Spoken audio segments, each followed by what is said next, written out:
सहारा enterprises तुमच्या स्वप्नातली गाडी आता कमी किमतीत. इचलकरंजी शहरालगत असलेल्या कबनूर चंदूर रोडवर कोन्नूर पार्कमधल्या सहारा एंटरप्राइजेस इथं पश्चिम महाराष्ट्रातली विविध बँका आणि फायनान्स कंपन्यांनी जप्त केलेल्या जुन्या दुचाकी आणि चारचाकी गाड्यांची विक्री केली जाते. शोरूम किमतीपेक्षा 25 ते 50% कमी दरात, उत्तम स्थितीत आणि संपूर्ण कागदपत्रांसह त्वरित डिलिव्हरी. दुचाकी 20,000 पासून पुढे तर चारचाकी 50,000 पुढे. आपल्या पसंतीची कार किंवा बाईक आता अगदी परवडणाऱ्या दरात घेऊन जा.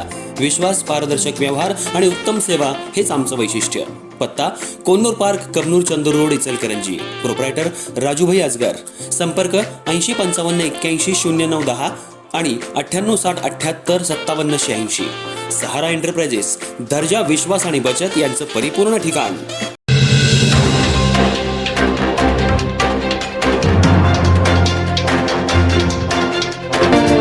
अमित शहा दौऱ्यानंतर महापालिकेची कारवाई. इचलकरंजी शहर डिजिटल बोर्ड मुक्त. देशाचे केंद्रीय गृहमंत्री अमित शहा, मुख्यमंत्री आणि उपमुख्यमंत्री यांच्या इचलकरंजी दौऱ्यानिमित्त शहरात विविध विकास कामांचं उद्घाटन आणि जाहीर सभा पार पडली होती. या दौऱ्याच्या पार्श्वभूमीवर शहरातील प्रमुख चौक, रस्ते आणि सार्वजनिक ठिकाणी मोठ्या प्रमाणात डिजिटल फलक आणि जाहिरातींचे बोर्ड उभारण्यात आले होते. मात्र दौरा संपल्यानंतर इचलकरंजी महानगरपालिकेनं तातडीची कारवाई करत रस्त्यांच्या मधोमध आणि सार्वजनिक ठिकाणी लावण्यात आलेले सर्व डिजिटल बोर्ड जप्त करून शहर डिजिटल बोर्ड मुक्त करण्याची मोहीम राबवली.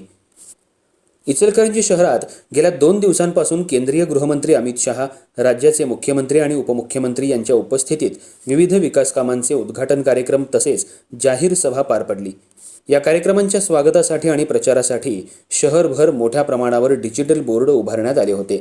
विशेषतः प्रमुख रस्ते, चौक, मध्यभागी असलेले दुभाजक आणि सार्वजनिक ठिकाणांवर हे फलक लावण्यात आल्यानं नागरिकांच्या हालचालींना अडथळा निर्माण होत असल्याच्या तक्रारी समोर येत होत्या. काही ठिकाणी वाहतूक सुरक्षेचाही प्रश्न उपस्थित करण्यात आला होता.